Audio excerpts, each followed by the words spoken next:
এখানে ও খাচ্ছে তো, কটা দেবো? ও খাচ্ছে এখানে। আর এখন আমরা টিফিন নিয়ে বসে পড়েছি সবাই মিলে। ওটা কে খাচ্ছি? সবাই মিলে এখন খেতে বসে পড়েছি। এই যে ফুলকপি আলুর রোস্ট আর হচ্ছে লুচি, আর এখানে দই, এক হাঁড়ি দই নিয়ে বসে পড়েছি। আমাদের তো আজকে এই খাওয়া দাওয়া। আর এই যে কর্তামশাইদের পাত থেকে এইগুলো এসেছে রিটার্ন, এগুলো ওরা খেতে পারেনি, বুঝলে?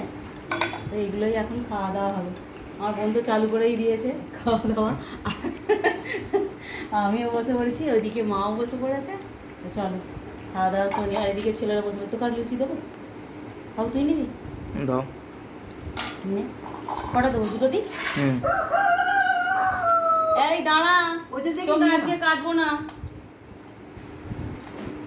আমার বাপি মোরগ নিয়ে এসেছে একটা, দিশি মোরগ, বুঝলে? কিন্তু আজকে খাবো না। আজকে দিনে কি কাটা যায় বলো তো? ভাবলাম যে না, ওটা কাল পরশু করে দুদিন থেকে যাবো, তাহলে ওইটা খাবো খাবো করে আরও একটা দিন থাকা যাবে, পরে খাবো। নেন, তোকে লুচি দিয়েছি, নিয়ে নে। তো চল টিফিনটা খাওয়া দাওয়া করে নিয়ে যাবো। জোর খিদে পেয়েছে, সকাল থেকে সেই উনুনে ঢুকেছি, বুঝলে? জোর খিদে পেয়েছে।